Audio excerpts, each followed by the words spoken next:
Bienvenue dans cette vidéo qui va traiter d'un problème qui stresse la plupart des voyageurs qui traversent la mer, bien entendu.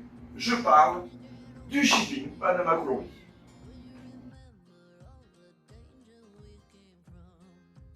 Tout d'abord, un bon shipping bien préparé, ça commence par effectivement une phase préparative. Préparative, on en profite pour trier tout ce qu'on a dans le camping-car et qui ne nous sert pas. On en a profité pour vider pas mal de choses. Le tri de la nourriture, parce que comme vous le savez, au niveau des douanes, c'est toujours un peu compliqué d'importer de la nourriture. Et enfin, et c'est le principal, la pose de la cloison. Nous avons également profité, pour notre part, de cette étape pour pouvoir faire une révision mécanique complète du véhicule, ainsi qu'un nettoyage approfondi de la cabine et de la cellule.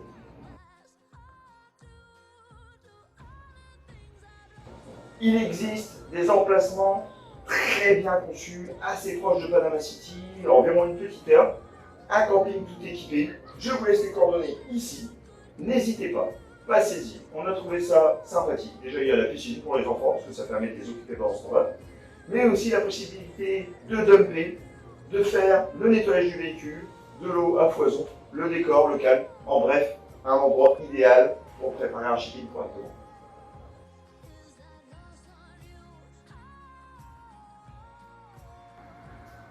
Alors, première phase de ce shipping, la DEG. Donc la DEG, c'est la police en fait d'investigation qui permet de vérifier qu'au niveau du véhicule, vous n'êtes pas rattaché à un éventuel problème que vous auriez pu avoir dans le pays, que ce soit un problème accidentel ou également d'amendes, de procès qui n'ont pas été réglés.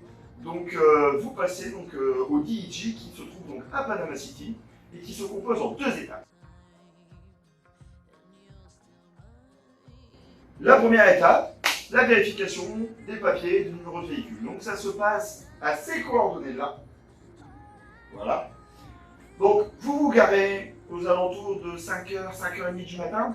Et à partir de 6h, donc être le premier dans la file devant la porte, vous récupérez un billet sur lequel donc, vous aurez votre numéro de passage. Ce numéro de passage vous sera utile à partir de 7h30, 8h. Donc à partir de 7h30, moi je vous conseille de vous remettre devant la porte pour que l'inspecteur qui inspecte, qui va demander tout de suite quels sont les premiers numéros.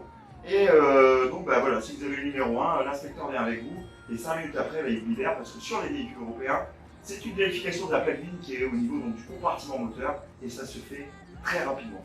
Les papiers à emmener, le certificat d'importation du véhicule, d'importation temporaire du véhicule, une copie de la carte grise et une copie de votre passeport. Voilà. Une fois cette étape terminée, il est 8h, 8h15 si vous êtes arrivé assez tôt. Donc vous avez quartier libre parce qu'il faut revenir. Donc un emplacement qui est juste à côté, donc pareil, les coordonnées GPS sont ici.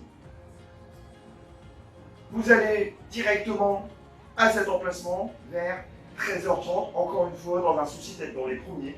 Une fois sur place, un agent viendra vous demander des papiers.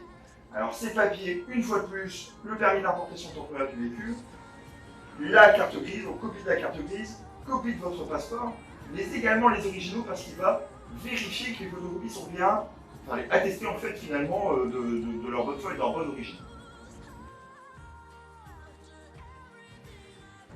Quelques minutes après, il reviendra avec la déclaration d'IEG qui va vous permettre de passer à la phase 2 de la mise au port et de la mise au bateau de votre véhicule.